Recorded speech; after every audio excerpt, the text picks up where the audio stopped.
I don't think all of the alleged cluster of missing and dead scientists are linked. I'm very Yeah. sceptical of the Daily Mail claims, but I do think there are individual cases that do raise, I think, legitimate suspicions that should be being investigated, and Amy's case is one of them. Frank Milburn is a very good friend of mine. He's a former British paratrooper and former very respected British military intelligence officer who is very well informed. Frank, way back when Amy died on the 11th of June in 2022, shared with me the communications that he was having with Amy Eskridge. And in fact, I'd been in touch with Amy Eskridge well before her death, her tragic death, and she was making claims that she'd had a major breakthrough in anti-gravity. Not surprisingly, she was very secretive about that. But I'm in no doubt at all, and this is the reason why I think legitimate suspicions are raised. Amy did say, if you hear any reports that I killed myself, it's not true. It just didn't happen.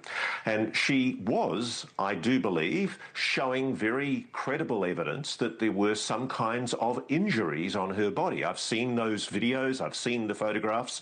I was shown them shortly after her death, and Frank has briefed me extensively on them. The difficulty we have, and I think this is the way that it's been played, I think, by the local police. The county police didn't call for a full coronial inquiry. Amy's body apparently was cremated very shortly after her death, her tragic death. The ruling was suicide, a self-inflicted gunshot wound, but there are questions. For example, there was an allegation, I don't know if this is true, this is why it needs to be investigated, that the weapon was found near the hand that wasn't the hand she used to shoot a weapon. There were claims that I heard from people in the area that she was heard yelling and shouting shortly before her death.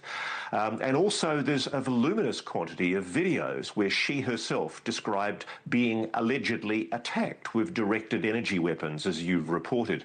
I do think it's important to investigate this, but I don't know how we're going to investigate it when all of the forensic evidence has apparently been lost, or not lost, but since destroyed.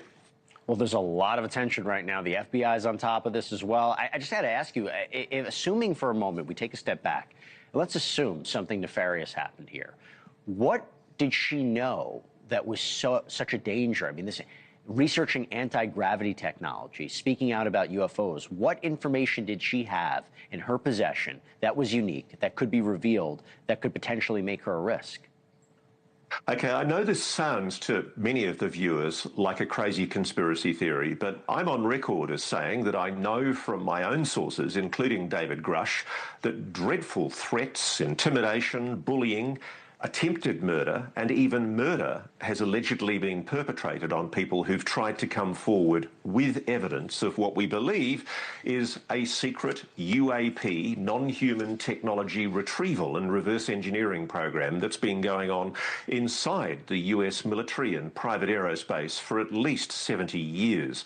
And I don't doubt for a moment that there are some extremely zealous people who have an over-enhanced sense of their national security obligations who have been willing to threaten, bully, intimidate, and indeed murder people to hide that secret.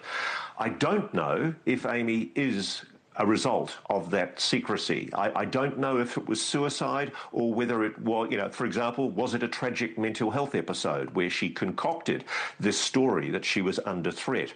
I know some of her work colleagues who were working closely with her believe that that was the case. But it is tragic because what worries me is the authorities have allowed the perception to develop by not doing a proper investigation in the first place. Yeah. That there is something suspicious about this case.